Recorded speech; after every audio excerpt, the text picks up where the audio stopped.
This is the Real Estate Foundation, your show for massive action with proven results. Raise your life and your legacy with real estate.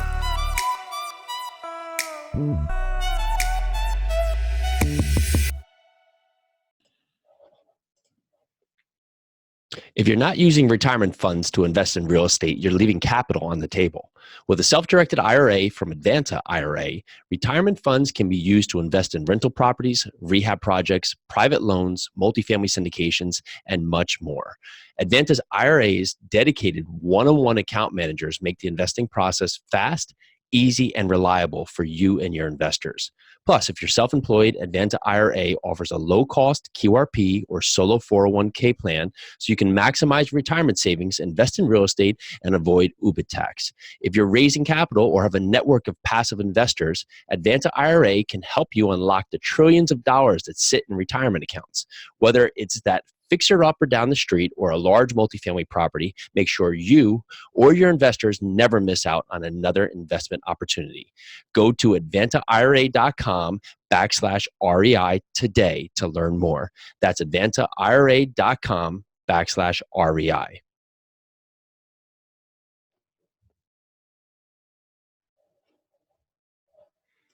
Property, what other crime is happening at surrounding buildings? Because you may be able to fix what's happening in your property, but you may not have the same ownership or the same scope of mindset of wanting to fix the neighborhood happening at all these other surrounding properties. So one, see what's happening on the property. See what is your level of tolerance. Are you okay with a car being stolen, or are you okay with a small break-in, or where is your threshold for crime? Because ideally this is going to be something that's happening in the area that you're going to have to deal with, whether it's now or later on your property, and fix it.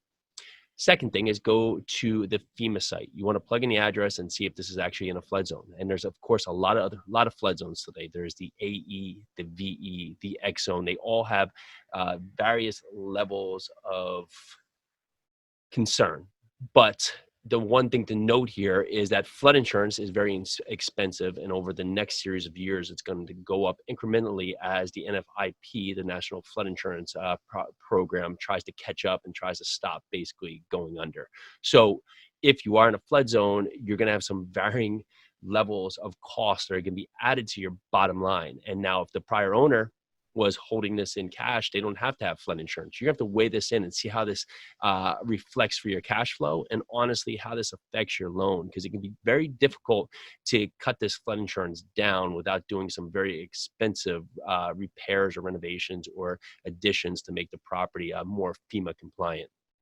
Third thing, go to Zillow. You want to go to Zillow and see what homes in that area are selling for. Ideally, you want to make sure that your rent is a better option than, of course, buying a home there. If you're having rent that's $1,000 at your property and all the homes around you are selling at $30,000, it's a big contrast, and people could easily jump into the home buyer market and move into homes, and that could affect your actual rental base. So you want to see what homes are selling for around you, so you can make note compared to the rent you're having. How much is mortgage compared to how much is rent for similar properties there that are selling and also renting. Past that, looking at rentometer or rental meter. I don't know how it's said. However, great site that you can go on, plug in your address, see what comparable properties, 1 bedroom, 2 bedroom, 1 to 4 bedroom, are renting for in the area. And it's important because it gives you active rents that are being offered. And this can be now based on certain properties that now leased in the last couple of months, the last year, last 2 years, but you can get an idea compared to where your property is and the square footage of your property based on other comparable properties. Now, one thing to take note here is the offered rent is not always the rent they get, right? Concessions happen, and you have to figure out what the effective rent is. And to find that, you can call the properties and get a better idea by just directly talking to people, seeing what's being offered, what concessions are being offered. Are they offering 2 months free? Are they offering a discount on security deposit? Are they offering half rent? Are they offering referral fees? What are they offering that's not quoted here, because the listed amount of rent may not actually be the rent amount they're getting when it's all said and done, right? Just like selling a house. You put the house in the market for 350, that's the asking price, but you sell it for 320, right? So you always have to look what's the effect of the final number that they're getting for the rent there. Lastly, Google reviews. Type the property in, see what's happening, see ideally what the tenants think. What are the complaints? What are the reviews that are happening? Is it very difficult to get in touch with management? That could be a good thing. You can go in there and improve things very quickly. Is there a ton of water issues? That could be a horrible thing. It could be very expensive to fix if they have a lot of negative drainage issues and other. Is there a big rodent issue on the property because they're not taking care of this? What is the impact of these reviews? How are the tenants viewing this property? And this could be something that could push you away from wanting to be at this property, or conversely could be an awesome advantage for you to jump into this property and really take it down, improve the property, and make this a better community. So to recap, 5 things, and these are not the only 5 things, or just 5 things that come up on a property. It was actually just a property I was looking at this morning. Trulia crime maps, looking at the crime that's not only happening on your street and at your building, but the other crime that's around you that's going to overly affect how you're going to be able to run your property. Second is FEMA map. Is your property in a flood zone? How will that affect your property if it is? How will that affect your cash flow?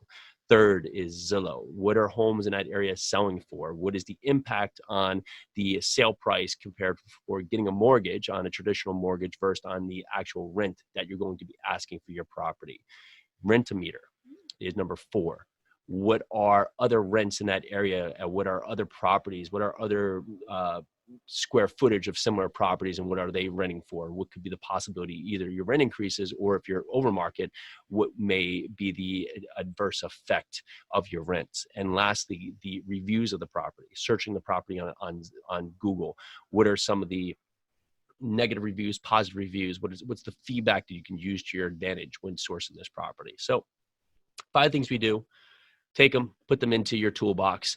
A number of other things you can do, but these have always helped us to get a better idea of what's happening on the property. Again, this is Jason with the Real Estate Investing Foundation podcast. Have a great Monday. Bye now. Thanks for tuning in to.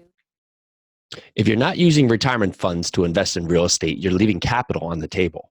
With a self-directed IRA from Advanta IRA, retirement funds can be used to invest in rental properties, rehab projects, private loans, multifamily syndications, and much more.